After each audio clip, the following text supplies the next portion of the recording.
आज सियासत का सुपर संडे है। मोदी, अमित शाह और नड्डा से लेकर राहुल और प्रियंका गांधी तक आज सारे दिग्गज चुनाव प्रचार में लगे हुए हैं। सबसे पहले बात प्रधानमंत्री नरेंद्र मोदी की, जो इस वक्त बेंगलुरु में रोड शो कर रहे हैं और मोदी का ये रोड शो तकरीबन 8.5 किलोमीटर लंबा है और 5 विधानसभा इलाकों से गुजर रहा है। आज रोड शो के बाद प्रधानमंत्री 2 रैलियों को संबोधित करेंगे। बेंगलुरु में पीएम मोदी के रोड शो का आज दूसरा दिन है।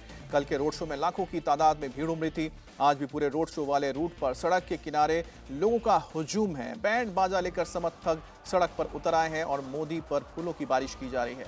बेंगलुरु में 28 विधानसभा सीटें हैं। बीजेपी ने इनमें से 20 सीटें जीतने का लक्ष्य तय किया है, इसलिए प्रधानमंत्री ने भी सबसे ज्यादा जोर बेंगलुरु में लगा दिया। और इस वक्त आप तस्वीरें देख सकते हैं, प्रधानमंत्री मोदी का काफिला धीरे धीरे अपने मंजिल तक बढ़ रहा है और साथ ही साथ आप देख पा रहे होंगे किस तरह से सड़क के किनारे लोगों का हुजूम भी मौजूद है और फूलों की बारिश की जा रही है।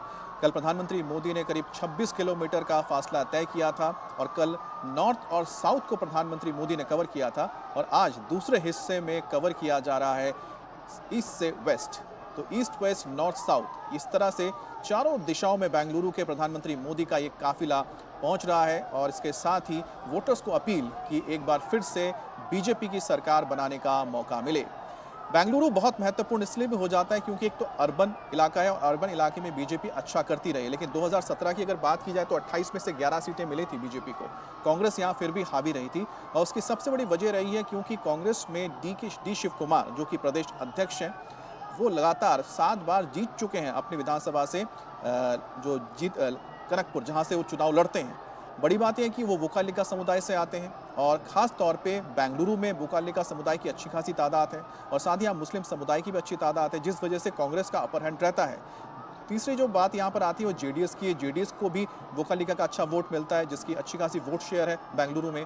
वहीं अगर पूरे बेंगलुरु को देखा जाए तो ये क्षेत्र बिल्कुल बीच में पड़ता है, जो जिसे हम कहते हैं ओल्ड मैसूरू रीजन।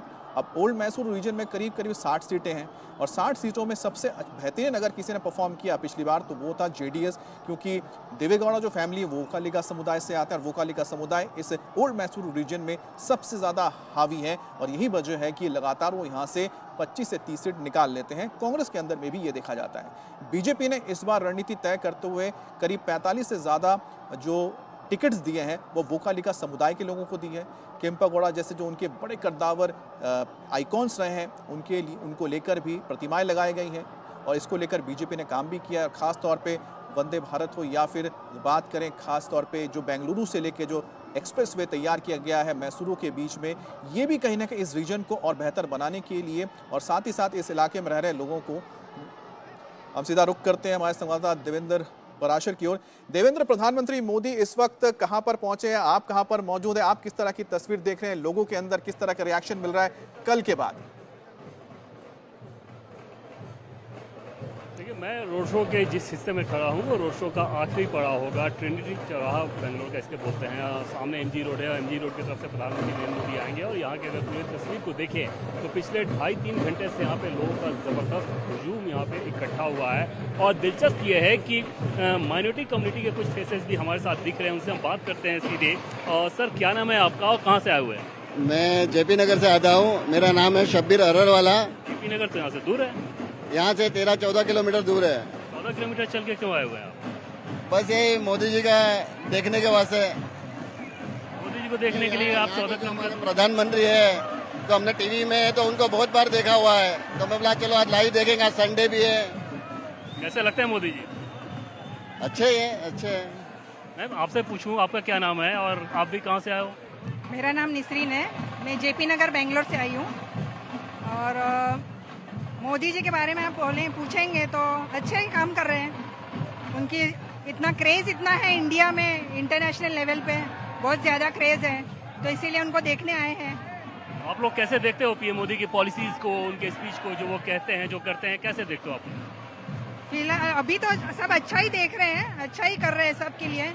हर चीज़ अच्छे के लिए, हर चीज़ के लिए टाइम लगता है, तो अभी उनको मौका दिया जाएगा तो कुछ करेंगे, अच्छा ही करेंगे। बीजेपी के लोग ये दावा करते हैं या पीएम मोदी के समर्थक दावा करते हैं कि ग्लोबल लेवल पे भारत की छवि को पीएम मोदी ने मजबूत बनाया है, आपको लगता है? हाँ जी, किया हुआ है, अच्छा कर रहे हैं, दिख रहा है। आपको लगता है कि इंटरनेशनली भारत की स्थिति मजबूत हुई है पीएम मोदी के प्रधानमंत्री रहते? हाँ, हुई है थोड़ी। ऐसा लग तो रहा है, थोड़ा बहुत हो रहा है, और भी और करने की बहुत ज़रूरत है। वो कहते हैं कि सबका साथ सबका विकास, ये मेरी नीति है। ये भरोसा है उनके इस लाइन पे? वो तो कर ही रहे हैं, लेकिन आगे अभी बहुत कुछ करना बाकी है, देखेंगे क्या होता है। एक्चुअली क्या है, कोई ये नहीं है कि हिंदू या मुस्लिम ऐसा कुछ है नहीं। जो भी अच्छा कर रहे हैं देश के लिए, जो कर रहे हैं वो अच्छा ही है, फिर चाहे मोदी हो या और कोई हो। चलिए, तो ये आपने सुना। और रोड शो की अगर बात करें तो समझा जा सकता है कि प्रधानमंत्री नरेंद्र मोदी अगर आ रहे हैं तो किस प्रकार का माहौल होगा, कैसा हुजूम होगा। और ये इन लोगों की बातचीत इसलिए महत्वपूर्ण थी कि आमतौर पर माइनॉरिटी को लेकर, जैसा कि बीजेपी के बारे में बहुत कुछ कहा जाता है और कांग्रेस पार्टी बहुत सारे आरोप लगाती है, लेकिन वो जो प्रधानमंत्री नरेंद्र मोदी की एक नीति है कि वहाँ भी आपको आउटरीच करना है, शायद ये उसका असर आप कुछ कह सकते हैं कि कुछ उसमें बिल्कुल देवेंद्र, जो है जिसका जिक्र हम लगातार कर रहे हैं कि प्रधानमंत्री मोदी शायद वो कास्ट बैरियर हो या फिर हम कहते हैं रिलीजन बैरियर हो, उसको तोड़ने में कामयाब हो, और शायद ये वजह से इतना लंबा रोड शो भी लगातार 2 दिन से चल रहा है उनका। हमारे साथ इस वक्त राघवन भी जुड़ गए। राघवन, आपके पीछे काफी कलरफुल कलाकार नजर आ रहे हैं, आप कहाँ पर मौजूद हैं और जो तमाम कलाकार है कहाँ से आए, कौन है? कि देखिए, स्टार्टिंग पॉइंट पर हम फिलहाल मौजूद हैं और यहाँ पर काफ़ी भीड़ यहाँ पर देखने को मिली थी। यहाँ पर जो शुरुआत प्रधानमंत्री ने की थी वो केम्पेगौड़ा स्टैचू पर नमन करते हुए उन्होंने इस रोड शो को शुरुआत की। सियासी मैसेज बहुत दिया। यहाँ पर कुछ लोग जो यहाँ पर लगातार कई घंटों से इंतजार कर रहे थे वो हमारे साथ जुड़ रहे हैं। मैडम, आप बहुत लंबे इंतजार के बाद प्रधानमंत्री को देख पाई। जो लोग हैं वो ये कह रहे हैं कि ये प्रधानमंत्री का इलेक्शन ही नहीं है उनका, या यहाँ क्या काम है? जी, ये प्रधानमंत्री का इलेक्शन है या नहीं है, देश उनका है तो वो कहीं पे भी जा सकते हैं। और रहा सवाल लोकल इलेक्शन का, तो लोकल इलेक्शन के लिए हमारा जो सबसे अच्छा चेहरा है रघु सर, वो तो वैसे ही बहुत स्ट्रांग है। और क्या लगता है क्या होगा बेंगलोर में? बीजेपी ही आएगी बेंगलोर में। बहुत कम सीटें आई थी, 11 सीट आई थी 2018 में। अब बहुत बड़ा टास्क है बीजेपी के सामने, खुद प्रधानमंत्री इस पर जुटे हुए हैं। आपको क्या लगता है प्रधानमंत्री का जो चेहरा है वो गेम चेंज कर देगा? प्रधानमंत्री का चेहरा डेफिनेटली गेम चेंजर है, वो तो है ही है, लेकिन लोगों ने काम भी देखा है बीजेपी का। चीफ मिनिस्टर का काम देखा है, येडियुरप्पा जी थे, बसवराज जी हैं, और ये देखिए इंफ्रास्ट्रक्चर कितना बढ़िया हो गया है, रोड देखिए बहुत बढ़िया हो गया। एक पर्टिकुलर कम्युनिटी जो मारवाड़ी कम्युनिटी, अमित, वो एक बहुत बड़ी तादाद में इन इलाकों में बेंगलोर में खास तौर पर रहते हैं। वो लोग यहाँ पर बड़ी तादाद में सुबह जुटे थे। आप बताइए क्या लगता है प्रधानमंत्री नरेंद्र मोदी के नाम पर वोट मिलेंगे कर्नाटक में? जरूर मिलेंगे यार, इनके नाम से नहीं मिलेंगे तो और किसी के नाम से नहीं मिल सकते। आप बताइए आपको क्या लगता है, आप तो यंग वोटर हैं, आपको क्या लगता है प्रधानमंत्री के नेतृत्व में ही जो यहाँ पर बीजेपी की सरकार थी वो रिपीट होगी? क्योंकि ऐसा हिस्ट्री में हुआ नहीं है, कर्नाटक में कभी भी एक सरकार 2 बार नहीं बन पाई अगर 89 के बाद। अभी तो जरूर बनेगी क्योंकि इतना चेंजेस देखा है लोगों ने, इतना बेनिफिट हुआ है लोगों को कि वो जरूर बीजेपी ही आएगी और आगे भी आती रहेगी। यूपी में भी चेंज हुआ था ना, यूपी में भी चेंज हुआ था। अब सेफ्टी देखिए, आज रात को भी कोई भी किसी भी रोड पे चले जाइए, 11 बजे 12 बजे आप सेफ्टी देखिए, कोई भी घूम सकता है, फिर सकता है, कंपनियां चल रही हैं, आईटी वाले घूम रहे हैं, नो प्रॉब्लम, पूरी सेफ। आप बताइए मैडम, आपको क्या लगता है बीजेपी की सरकार बननी चाहिए कर्नाटक? हाँ, बीजेपी की सरकार बननी चाहिए, वही बननी चाहिए। भेदभाव नहीं है, बहुत सारा सब साफ सुथरा काम है, कोई रोक टोक नहीं है। हम मारवाड़ी लोग हैं या कुछ ऐसा कुछ भी नहीं है, बहुत सारा अच्छा चल रहा है, कुछ भी ये नहीं है किसी के साथ किसी के बाद। बीजेपी सरकार 100% आएगी, बीजेपी 100%।